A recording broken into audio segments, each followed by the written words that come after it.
안녕하십니까. 2023년 11월 1일 최병국 팩트 시작하겠습니다. 어제 제가 메가 서울의 정치적 유불리 문제를 말씀을 드렸는데, 이게 앞으로 진전 과정을 보시면 알겠지만 정치적으로 큰 핵폭탄급 역할을 할 가능성이 대단히 높습니다. 왜 그러냐면, 이게 기본적으로는 만약에 서울 주변 도시들이 서울로 편입될 경우에 그 사람들이 가지고 있는 자산 가치가 올라가거든요. 그럴 경우에 그거 싫어할 사람이 어디 있습니까? 그 다음에 같은 경기도민이 될래, 서울 시민이 될래? 그럼 서울 시민이 되고 싶은 거는 당연한 거 아니겠습니까? 비록 변두리지만 그 외에 여러 가지의 이런저런 이제 이득이 있기 때문에 주민들한테 실질적으로 이득이 있다는 겁니다. 그렇기 때문에 이 문제에 관해서 정치권에서 섣불리 대응할 건 아니다. 그래서 국민의힘에서는 이미 오래전부터 이 문제를 깊이 있게 검토를 보안 유지 속에 해왔다는 거 아닙니까? 만약에 이런 공약을 민주당이 했다고 한번 생각을 해보시죠. 실현 가능성과 별개로 민주당이 했다고 했을 때 국민의힘은 반대하지 않을 수 없었을 것이고, 이런 문제 때문에 아마 지금 그렇잖아도 이 수도권 벨트에서 국민의힘이 아주 열세를 면치 못하고 있는데, 근데 더욱더 거의 전멸을 했을 것이다 라는 건 우리가 충분히 예상할 수 있는데, 이게 반전이 있어서 오히려 이런 공약을 국민의힘이 냈다는 거죠. 민주당은 어떨까요? 민주당한테 제가 계륵이 됐다 이렇게 말씀을 드렸는데, 계륵 잘 아시죠? 고사에 나오는 조조가 했던 얘기죠. 계륵, 닭갈비라는 뜻입니다.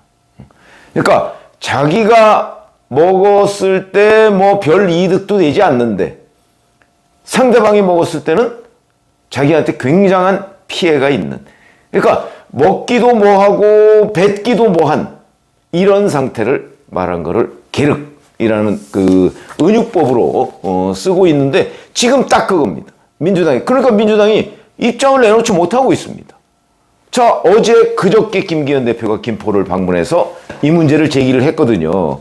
그때 당일날 강선호 민주당 부대 대변인이라는 사람이 뜬금없는 발표다 이렇게 얘기를 했습니다. 그래서 뜬금없어서 반대한다는 얘기인지 아니면 뜬금없지만 찬성한다는 얘기인지 제가 명확하지가 않다 이런 말씀을 드린 적이 있었죠. 그리고 이재명 대표하고 명석하다는 이재명 대표하고 과연 이게 협의를 하고 나온 얘기냐, 대변인인데, 그런 의문을 제기한 적이 있습니다. 지금까지도 그 상황이 똑같습니다. 어제 하루에 이재명 대표는 이에 대해서 입장 발표를 하지 않았습니다. 이계호 정책위의장 새로 된 사람이 어제 몇몇 기자들하고 통화해서 이렇게 얘기했습니다. 김포의 서울 편입은 지방자치단체의 문제다. 이해 당사자인 서울시장과 경기지사가 합의해 처리할 사안이다. 중앙정부나 여당이 지침을 주듯이 먼저 방향을 이끌어서는 안 된다. 만약 지자체에서 추진한다고 하면 민주당도 뒷받침하겠다. 이렇게 얘기했어요. 이게 어떤 입장이죠? 아니, 지금 김포뿐만 아니고 부천이나 광명, 과천, 하남 이런 데를 서울로 편입하는 문제가 그냥 지방자치단체의 문제인가요? 자기 답변할 수 없다는 뜻이죠. 나는 지금 답변 못하겠어. 속으로 벌벌 떨고 있는 겁니다. 그런 상황을 지금 민주당이 막고 있는 거다. 지금 김동연 경기도지사는 중국 출장 중입니다. 중국 출장 중에도 충분히 입장낼 수 있습니다. 입장 안 냈습니다. 왜? 이거 잘못 건드렸다가 벌집 건드리는 거하고 똑같은 효과. 정치적으로 보면. 근데 민주당 경기도당 대변인단이라는 사람들은 법적, 행정적 검토도 없는 전형적인 총선 대비용 갈라치기다. 실현 가능성이 없는 것을 가지고 김포 시민을 현혹하지 말라. 아니, 그래서 찬성한다는 얘기인지 반대한다는 얘기인지 이걸 보면 반대한다는 얘기인 것처럼 보이죠? 명확하지 않습니다. 다 이렇게 어정쩡합니다. 어정쩡한 이유가 있는 거죠. 우선 전체적인 분위기를 한번 보시면 민주당 사람들은 뜬금없다. 절차상 문제가 있어 보인다. 이렇게 얘기하면서 본질적인 부분, 자, 김포나 아니면 서울 주변 도시, 이른바 서울의 베드타운 역할을 하는 중소도시들을 서울에 편입시키는 문제에 대해서 과연 본인들은 찬성하냐 반대하냐 OX만 얘기하면 되는데 그 얘기를 안 합니다. 못하는 거죠. 정확하게 얘기하면. 고민을 하고 있다. 계륵처럼 삼키기도 뱉기도 뭐한 뜨거운 감자가 돼버렸다는 얘기죠. 그러나 어제도 민주당 그 패널들 방송에 나와서 얘기하는 걸 보면 전체적으로는 비판적입니다. 그러면서 반대한다 소리를 못합니다. 그런 고민, 민주당이 큰 고민을 하고 있다는 얘기는 국민의힘에 그만큼 득이 된다는 걸 반증하는 겁니다. 자, 이거를 만약에 민주당이 그래 그렇게 합시다 라고 얘기하면 제가 어저께 말씀드렸듯이 이 이니셔티브는 국민의힘이 쥐었습니다.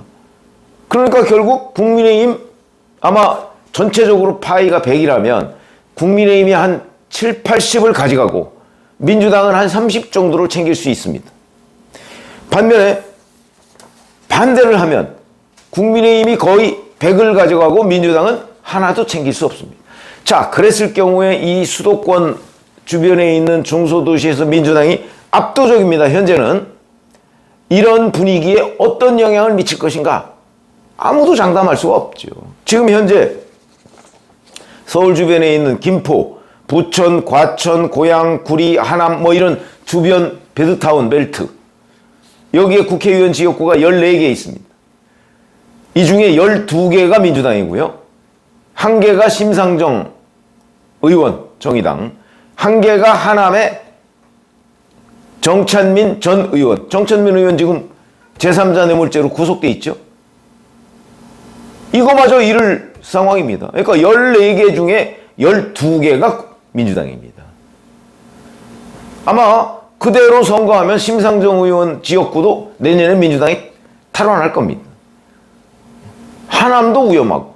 그럼 거의 14개 전부 다가 민주당이라고 볼 수 있는데 만약에 여기에서 지금 이 흐름이 흔들흔들거리고 있습니다. 그러니까 민주당이 결정을 못하는 겁니다.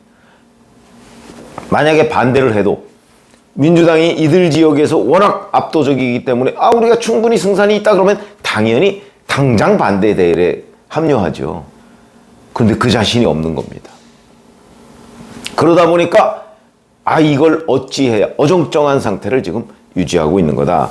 그만큼 이 메가 서울이라는 데에 대한 정치적 파괴력이 대단히 크다. 이걸 우리가 민주당을 보면 알 수가 있다라는 거고요. 자, 결국 이렇게 되면 결국 어떻게 될 것인가 하는 게 굉장히 중요하죠. 저는 개인적으로 어떻게 보냐면 민주당은 결국 반대 대열에 나서지 않을 수 없을 것이다 이렇게 생각합니다. 왜? 국민의힘이 이니셔티브를 쥐었기 때문에 야당이니까 일단 반대하고 보는 겁니다.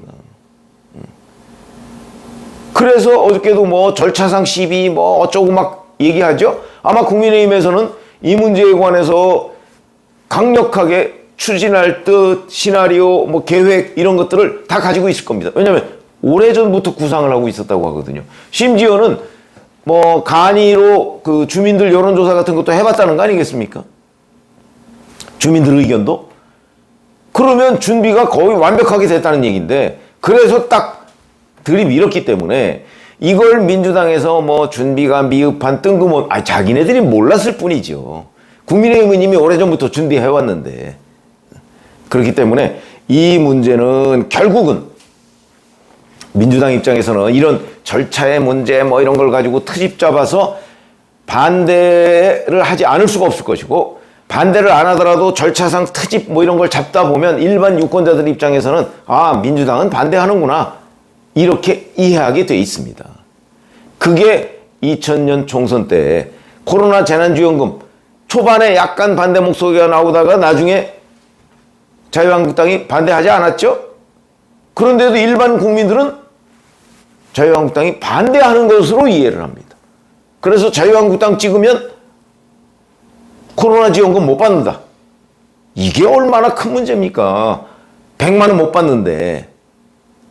그래서 그 당시 이 유권자들 사이에서는 그 당시 야당이죠? 야당 찍으면 돈 나오나? 이게 파다했습니다. 그러니까 전부 몰려가서 여당 찍은 겁니다. 돈 나오라고. 이거는 뭐죠? 똑같습니다. 일반 국민들 입장에서 보면 아니 이 수도권 그 벨트에 있는 사람들 아니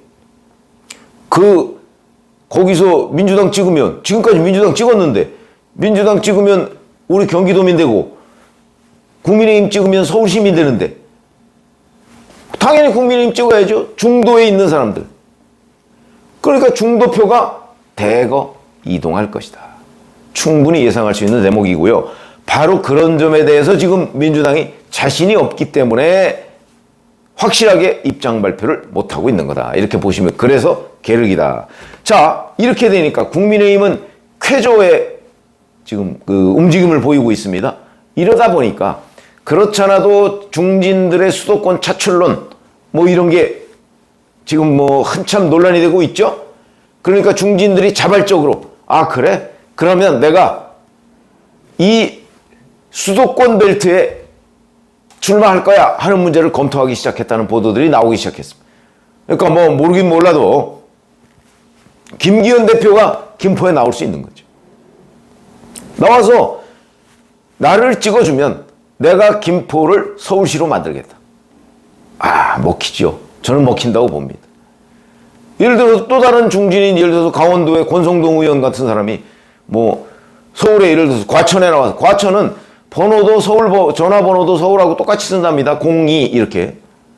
여기 와서 과천을 내가 서울시 과천구로 만들겠다.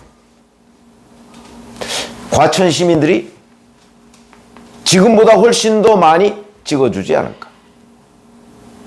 뭐 권성동 의원은 예를 들어서 저 강원도 사람이니까 강원도에 가까운 뭐 구리에 강원도 사람들 꽤 있거든요.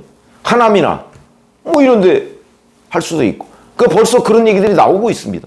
이건 무슨 얘기냐면 그만큼 민주당의 이 서울 주변 베드타운 벨트 이게 민주당의 아성이었는데 지금 크게 흔들리고 있다는 얘기가 되는 것이고 그 때문에 민주당이 이 메가서울 카드를 지금 찬성할 수도 반대할 수도 없는 그런 지경에 이르렀다. 정치적으로는 대단히 중요한 승부수로 보인다. 앞으로 이 진전 과정 한번 잘 보시죠. 이거는 민주당이 반대하느냐 반대하지 않느냐하고 사실은 큰 뭐 관계는 없습니다. 민주당이 반대하든 하지 않든 열차는 지나가는 거고 총선 전에 물론 안 되죠. 안 되지만 공약의 이니셔티브 저작권이죠. 이 저작권을 국민의힘이 갖고 있다는 사실이 정치적으로는 무지무지하게 중요하다 하는 말씀을 드립니다. 고맙습니다.